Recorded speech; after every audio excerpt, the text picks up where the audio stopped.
Breaking news. దారి తప్పిన నడవడిక జీవితాలను ఏ విధంగా నాశనం చేస్తుంది, గోల్స్ను ఏ విధంగా సమాధి చేస్తుంది, ఏ విధంగా జైలు పాలు చేస్తుంది, ఏ విధంగా అవమానాలకు గురి చేస్తుంది, ఏ విధంగా బ్లాక్మెయిలింగ్ల పాలు చేస్తుంది అనే ఘటన ఇప్పుడు మీరు చూడబోతున్నారు. ఈ ఘటన కేరళలో జరిగింది. ఇప్పుడు ఈ ఘటన కేరళలో జరిగి ఉండొచ్చు, కానీ గతంలో తెలుగు రాష్ట్రాల్లో కూడా ఇలాంటి ఘటనలు ఎన్నో చోటు చేసుకున్నాయి. ఇప్పుడు మీరు స్క్రీన్ పైన చూస్తున్నామే, తల ఇలా పట్టుకుని వెళుతున్నామే జీవితం ఇప్పుడు కట్కటాల వెనక్కి వెళుతోంది. తాగిన మైకంలో అతను ఆ పైన కోపంతో తాగిన మైకంలో పోలీస్ స్టేషన్కి వచ్చి అతను చెప్పిన నిజాలు అతన్ని కూడా ఇప్పుడు దోషిగా నిలబెట్టే అవకాశాలు కనిపిస్తున్నాయి. నిజానికి వాళ్ళిద్దరూ కామవాంఛ తీర్చుకోవాలని అనుకున్నారు. స్ట్రైట్గా చెప్పాలి అంటే వాళ్ళిద్దరూ కామవాంఛ తీర్చుకోవాలనుకున్నారు. వాళ్ళిద్దరికీ 2020వ సంవత్సరంలో ఫేస్బుక్లో పరిచయం అయింది. ఇప్పటికే ఈ సోషల్ మీడియాలో పరిచయాలు ఎన్నో అనర్థాలకు దారితీస్తూ ఉన్నాయి. నైతిక విలువలను మర్చిపోయేలా చేస్తూ ఉన్నాయి.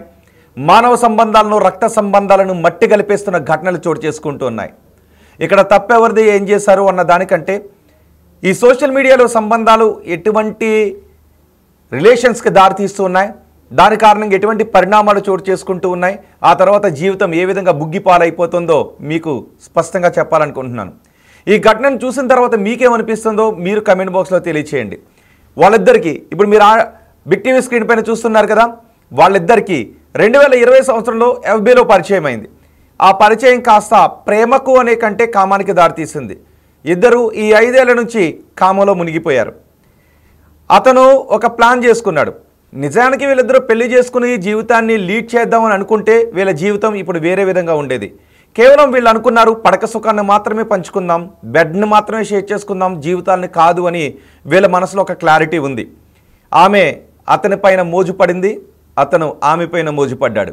వీళ్ళిద్దరు మోజు కారణంగా మధ్యలో పిల్లలు కూడా పుట్టారు. ఆ పిల్లల్ని వీళ్ళు ఏం చేశారో తెలుసా? చంపి పాతి పెట్టేశారు. ఆ పిల్లల్ని ఆమె ఏం చేసిందో తెలుసా? చంపి పాతి పెట్టేసింది. ఎక్కడ పాతి పెట్టింది అంటే వాళ్ళ ఇంట్లో గార్డెన్లో మొక్కల కింద ఆమె కన్న బిడ్డలను పాతి పెట్టింది. ఎందుకు అంటే వాళ్ళిద్దరి కామానికి గుర్తుగా పుట్టిన ఆ బిడ్డలను చూసి సమాజం ప్రశ్నిస్తుంది. సమాజం ప్రశ్నించే ప్రశ్నలకు నా దగ్గర జవాబు లేదు అని ఆ బిడ్డలను చంపేసింది. వాళ్ళిద్దరూ ప్రేమ, నిజానికి ఆ పరిచయం ప్రేమకు దారితీసి పెళ్లికి దారితీసి ఆ బిడ్డలను వాళ్ళు పెంచుకుంటూ ఉంటే ఇది ఒక అందమైన జీవితంగా ఉండేది. కానీ కేవలం వాళ్ళు బిడ్డను మాత్రమే పంచుకోవాలని అనుకున్నారు, కామ కోరిక మాత్రమే తీర్చుకోవాలని అనుకున్నారు. దీంతో ఆ పుట్టిన బిడ్డల్ని ఆమె చంపేసింది. చంపేసినప్పుడు రకరకాల కారణాలు చెప్పేది అతనికి కూడా. అండ్ హాస్పిటల్లో ఆమె డెలివరీ సమయంలో కూడా ఆమె చేస్తున్నది కూడా ఒక ఫార్మా కోర్స్, మెడికల్కి సంబంధించిన ఒక కోర్సే, కొంత ఐడియా కూడా ఉంటుంది. ఈమె రెండోసారి బిడ్డకు జన్మనిచ్చినప్పుడు చుట్టుపక్కల వాళ్ళు అనుకున్నారు ఈమెకి ఏదో సంథింగ్ తేడాగా ఉంది, ఈమె గర్భవతిలా కనిపిస్తుందని పక్కింటి వాళ్ళు అనుకున్నారు. మరి ఆమె గర్భం వచ్చేంత వరకు ఎందుకుందో తెలీదు. అంతకు ముందే వీళ్ళు మేం కామ కోరిక తీర్చుకోవటానికి కాబట్టి మా రిలేషన్ వేరే విధంగా ఉండుంటే బాగుండేది, కానీ వాళ్ళు బిడ్డల్ని పుట్టించుకునేంత వరకు వెళ్ళారు. ఆ బిడ్డలను ఆ తర్వాత చంపి మొక్కలకు ఎరువులుగా వేయటం మొదలుపెట్టారు. ఇతను ఏం చేశాడు అంటే ఆ బిడ్డలను పాతి పెట్టిన తర్వాత ఈమె ఒకసారి అంది, మనం ఇలా బిడ్డలను పుట్టించుకోవడం, వాళ్ళని చంపి పాతి పెడుతూ ఉంటే ఇది మనకి ఎక్కడో పాపం చేసే అవకాశం ఉంటుందేమో అని ఒక పాప భీతి వీళ్ళని వెంటాడింది. దీంతో అతను ఏం చేశాడు, సరే ఆ చంపి పాతి పెట్టిన చోట మళ్ళీ తవ్వి తీసి ఆ ఎముకలు ఉంటాయి కదా చిన్నపిల్లలవి, ఆ ఎముకలు పట్టుకొచ్చి వాటికి కర్మకాండాలు జరిపిద్దాం, తద్వారా మనం చేసిన పాపానికి పరిహారం పోతుంది, దొరుకుతుంది, ఆ పాపం పోతుంది అని అతను చెప్పాడు. దీంతో ఆమె ఏం చేసింది అంటే ఆ బిడ్డలను చంపి పాతిపెట్టిన చోటుకి వెళ్ళి ఆ ఎముకలు తీసుకుని వచ్చి అతనికి ఇచ్చింది. అతను ఏం చేశాడు అంటే ఎప్పుడైనా భవిష్యత్తులో నా దగ్గరకు రాకుండా నన్ను వదిలేస్తే, నేను చెప్పినట్టు వినకపోతే ఈమెను బ్లాక్మెయిలింగ్ చేయడానికి కుదురుతుంది, ఈమె ఎవరినో పెళ్లి చేసుకుని వెళ్ళిపోయినప్పటికీ కూడా నేను బ్లాక్మెయిల్ చేయడానికి కుదురుతుంది కదా, ఆ అక్రమ సంబంధాన్ని అలాగే ఉంచుకోవాలని కుట్రతో ఆ శిశువుల ఎముకలను దాచిపెట్టుకున్నాడు ఒక బ్యాగ్లో. రీసెంట్గా వీళ్ళిద్దరి మధ్య వాళ్ళు అనుకున్నట్టుగానే విభేదాలు వచ్చాయి. విభేదాలు వచ్చిన తర్వాత ఇప్పుడు ఆమెను బ్లాక్మెయిల్ చేయడం మొదలుపెట్టాడు. ఒకవేళ నువ్వు నేను చెప్పిన మాట వినకపోతే నువ్వు ఆల్రెడీ కని చంపి పాతిపెట్టిన ఈ బిడ్డల ఎముకలను నేను పోలీస్ స్టేషన్కి తీసుకెళ్ళిస్తాను అని. ఇది ఒక యాంగిల్. ఇక 2, ఈమె ఆల్రెడీ కడుపుతో ఉన్నప్పుడు అరే నిన్నటి వరకు పొట్టెంత ఉంది, ఈరోజు ఫ్లాట్ పొట్ట అయిపోయింది, ఏంటి 2 రోజుల్లో వచ్చిన డిఫరెన్స్ ఏంటి అని పక్కింటి ఆవిడికి అనుమానం వచ్చింది. అనుమానం వచ్చి కొంచెం చెప్పింది వేరే వాళ్ళతో, ఈమె నిన్నటి వరకు పొట్టెంత ఉంది, ఇప్పుడు ఫ్లాట్ పొట్ట అయింది, ఏదో తేడా కనబడుతుంది ఈమె బిహేవియర్లోని. దాంతో ఆమె ఏం చేసిందంటే పక్కింటి ఆవిడ మీద డెఫమేషన్ కేసు, పరువు నష్టం దావా వేసింది, పరువు నష్టం కేసు కూడా వేసింది. నేను పరువుగా బతుకుతున్న మహిళను నాపై అవాకులు చవాకులు పేలుతున్నారు, నాపై రూమర్ స్ప్రెడ్ చేస్తూ ఉన్నారు, నన్ను అవమానిస్తూ ఉన్నారు అని ఆమె అసత్యాలు పలుకుతూ ఆమె పైన కేసు వేసింది. ఆమె ఆ కేసును కూడా ఎదుర్కొంది. సో డేస్ గడిచేకొద్ది ఇప్పుడు 2025 ఈ 5 సంవత్సరాల కాలంలో ఇలా ఇద్దరిని చంపారు. కానీ ఇంకెంతమందిని చంపారో, ఇంకెంతమంది బిడ్డలను పుట్టించుకుని చంపి ఎరువులుగా మార్చేశారో తెలియదు. అండ్ ఆమె క్యారెక్టర్ కూడా, ఇప్పుడు ఒక క్యారెక్టర్ దారి తప్పినప్పుడు అంటే కంప్లీట్గా కొన్ని సందర్భాల్లో మనం జడ్జ్ చేయలేం, కానీ కొన్ని సందర్భాల్లో మనం జడ్జ్ చేస్తాం వాళ్ళు హ్యాబిచువల్లా ఏంటి అని అనేది. ఒకవేళ ఇక్కడ కూడా ఆమె ప్రవర్తన గురించి వివరాలు రావాల్సి ఉంటుంది, అతని ప్రవర్తన గురించి కూడా వివరాలు రావాల్సి ఉంటుంది.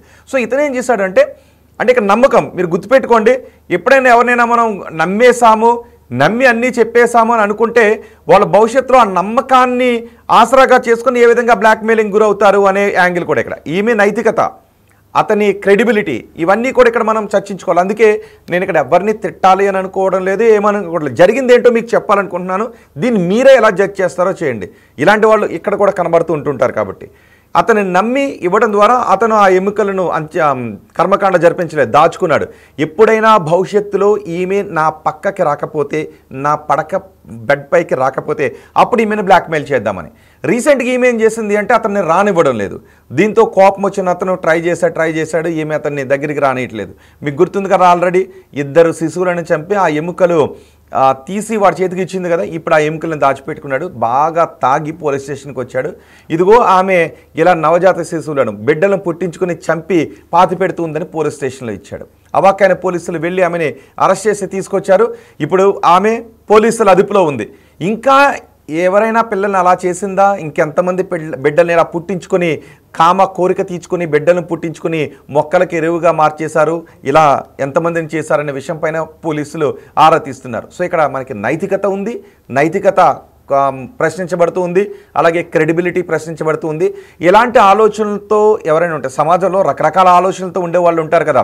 సో అలాంటి వాళ్ళు ఎవరైనా ఉంటే జీవితాలు బుగ్గిపాలైపోతాయని గుర్తుపెట్టుకోండి. మన ఆశయాలు ఎప్పుడు ఎలా ఉండాలి అంటే మనం సాధించే గోల్, మన జీవితం, మన నిర్ణయాలు చాలా స్ట్రాంగ్గా ఉండాలి. అలా కాదు, ఎక్కడైనా తప్పటడుగులు వేస్తే ఇలా జీవితాలు బుగ్గిపాలైపోయే అవకాశాలు ఉంటాయి. జీవితాల్లో అర్ధాంతరంగా చాలించేసే సందర్భాలు చోటు చేసుకోవచ్చు, లేదంటే హత్యలకు గురయ్యేటటువంటి దయనీయమైన పరిస్థితులు చోటు చేసుకోవచ్చు, లేదు ఇలా కటకటాలకు వెళ్ళేటటువంటి పరిస్థితులు వస్తాయి. జీవితాలు సాఫీగా అయితే మాత్రం ఉండవు. నడవడిక సరిగా లేకపోతే జీవితాలు సాఫీగా ఉండే అవకాశం లేదు.